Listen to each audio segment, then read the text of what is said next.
De passage à Paris avec les éléphants après le match victorieux 2-1 sur le Rwanda à Kigali, comptant pour les éliminatoires de la Coupe d'Afrique des Nations 2019 au Cameroun, Didier Jean-Jacques a accepté de se prêter aux questions de BZD TV. Avec l'ancien portier des éléphants, nous avons fait le tour des questions chaudes de l'heure de l'équipe nationale, voire du football ivoirien. Mais avant, il s'est dit satisfait du match produit par les éléphants face au Rwanda après leur défaite 3-2 contre la Guinée-Abouaké lors de la première journée de ces éliminatoires. Avec cette victoire, la Côte d'Ivoire se remet sur le bon rail dans la compétition. Oui, effectivement, on a mal débuté. On a mal débuté ce championnat de la qualification de la CAN 2019. On a perdu à la maison, il fallait venir chercher 3 points au Rwanda. Et en plus de cela, il y a eu aussi, après l'élimination de la Coupe du Monde, beaucoup de problèmes au niveau de la sélection. Et aujourd'hui, on est en pleine reconstruction. Donc c'est une nouvelle équipe qui est en train de naître. Et malgré tout ça, il fallait quand même venir chercher 3 points au Rwanda.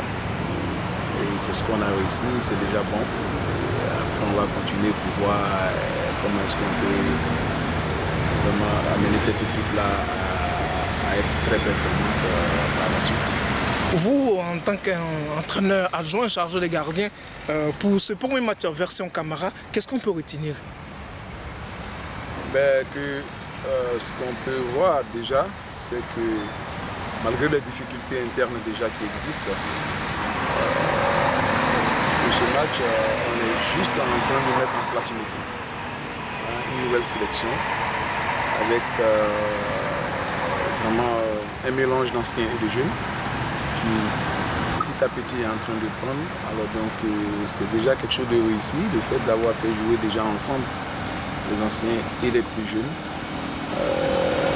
Et on sort de là avec une victoire. Pour nous, vraiment, c'est quelque chose de très important et c'est bon pour la suite des événements. C'est quoi les difficultés internes dont vous parlez? Il s'agit de quoi?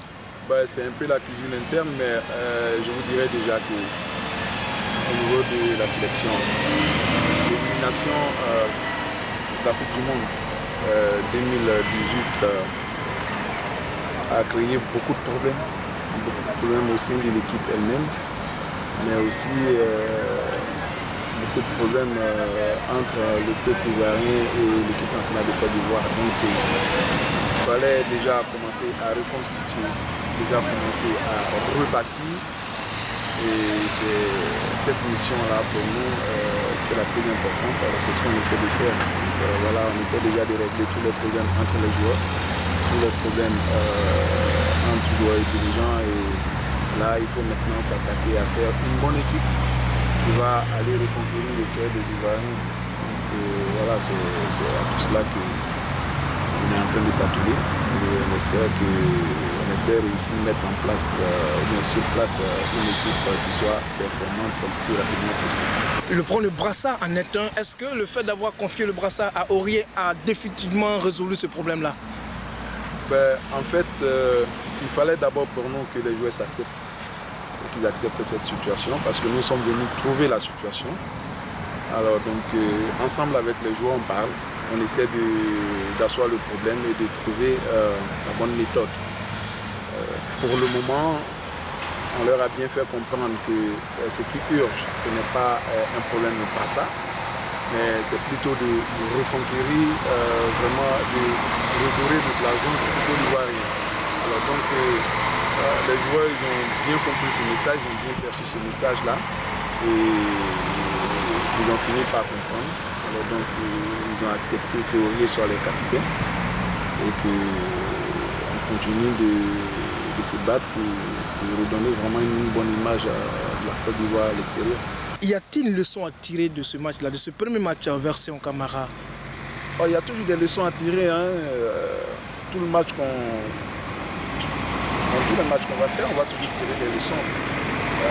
Mais nous, on veut vraiment prendre déjà ce qui est positif. C'est de faire comprendre aux jeunes qu'ils sont capables de gagner, ils sont capables de jouer ensemble. Et ils sont capables de relever le défi. C'est vrai, il est lourd le défi, mais ils sont capables de le faire parce qu'ils ont ça dans leurs jambes. On les voit jouer dans leur club et c'est des potentiels titulaires. Ils sont vraiment titulaires dans tous les clubs où ils passent. aujourd'hui, cette difficulté-là, ils sont en train de la surmonter petit à petit. C'est de pouvoir jouer ensemble et de s'accepter les uns les autres.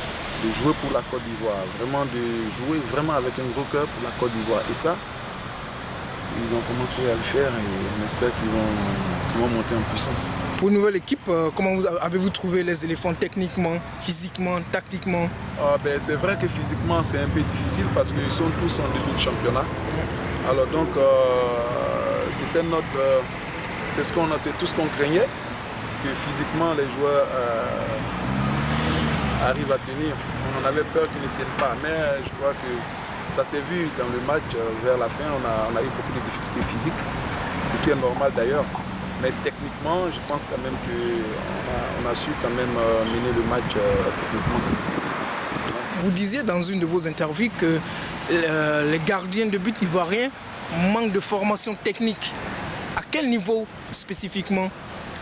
C'est vrai parce que de tous les gardiens qu'on a vus, après discussion avec plusieurs quand même, on s'est rendu compte qu'il y a des étapes qu'ils ont loupées. Voilà, et qu'ils ont loupé. Gardien de but, il faut partir depuis l'initiation, la pré-formation jusqu'à la formation. Ils n'ont pas eu cette chance-là. Ils n'ont pas eu cette chance-là parce qu'il y a aussi un gros problème au niveau des formateurs de gardiens de but. Voilà, on en a sur la place des formateurs, mais qui eux-mêmes ne sont pas formés. Voilà, donc ça pose un gros problème. Donc c'est sur l'État que tout le monde travaille. Voilà, donc ça produit ce que ça produit et ça donne des gardiens de but vraiment qui, à la longue, quand on les regarde dans le championnat, on arrive facilement à déceler vraiment beaucoup trop de lacunes. Et ça fait que ça donne l'impression que la Côte d'Ivoire n'a pas vraiment de bons gardiens de but. Mais je suis convaincu que si on regarde encore, si on continue de travailler, on peut trouver vraiment de très bons gardiens de but. Il va falloir que derrière, on arrive à trouver des gardiens de but qui soient capables de jouer pour la Côte d'Ivoire. Non seulement ça, mais de jouer pour toutes les sélections ivoiriennes. Des cadets, des juniors, des U23 jusqu'à l'équipe A. Voilà, et il faut qu'on arrive à trouver des gardiens de but qui arrivent à faire toutes les classes avant d'arriver vraiment en équipe A pour être sûr d'avoir des gardiens de but qui jouent vraiment pour l'équipe nationale. Mais là, aujourd'hui, ce n'est pas le cas. Nous, on arrive aujourd'hui, c'est tout ça qu'on va essayer de revoir. On va essayer de mettre vraiment une bonne organisation en place, un bon projet en place, pour qu'on ne puisse plus retrouver vraiment toutes ces carences-là. Justement, parlant de projet, qu'est-ce que vous en avez un de façon palpable qu'on peut commencer sous peu? Ah oui, effectivement. Déjà, on a déjà commencé à faire l'inscription au niveau des tout jeunes. Donc on aura déjà l'école des gardiens de but qui va prendre en compte depuis les tout petits, voilà, de 10 ans jusqu'à ce qu'ils aient 12 ans. Et après, on va prendre la catégorie des 12 ans jusqu'à 15 ans, aussi qu'on a déjà défini. Et on aura ceux de 15 ans jusqu'à 16 ans. Voilà, donc c'est ces trois catégories-là qu'on a définies et que déjà quand je rentre, avec lesquelles on va travailler.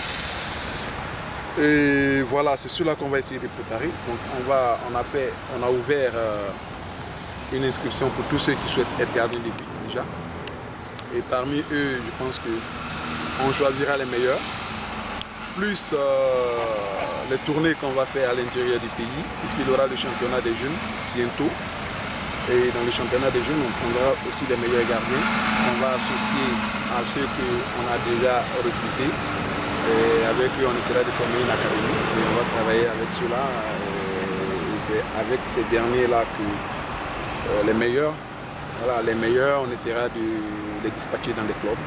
Voilà, afin qu'on ait aussi dans nos clubs vraiment on va plutôt les proposer à des clubs. Et c'est là-bas qu'ils vont continuer leur formation. Et on espère qu'avec la compétition, ils arrivent à s'aguerrir et demain, on vraiment jouer pour les différentes équipes nationales de Côte d'Ivoire. Au Tizi Jean-Jacques, une académie de gardiens, c'est pas donné, on ne le voit pas toujours en Afrique. Comment ça va se passer concrètement? En avez-vous les moyens? Comment ça va se passer sur le terrain? Déjà, avec la fédération, on a déjà mis le projet en place. Et je pense que la fédération elle a accepté de nous accompagner.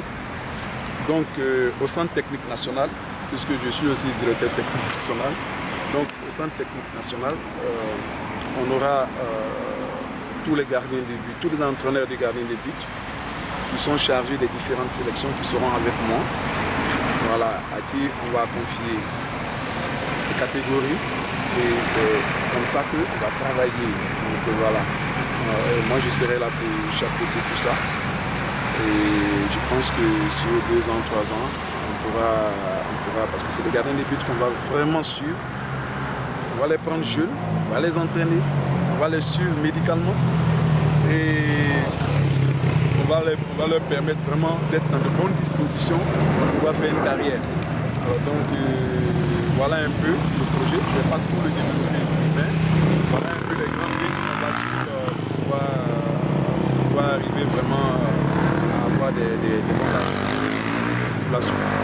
On ne va pas terminer cet entretien sans parler de la crise qui secoue le football ivoirien. Tizi Jean-Jacques, sans rentrer dans la polémique, quelle est votre appréciation? C'est dommage et c'est dans ces conditions-là que nous on arrive.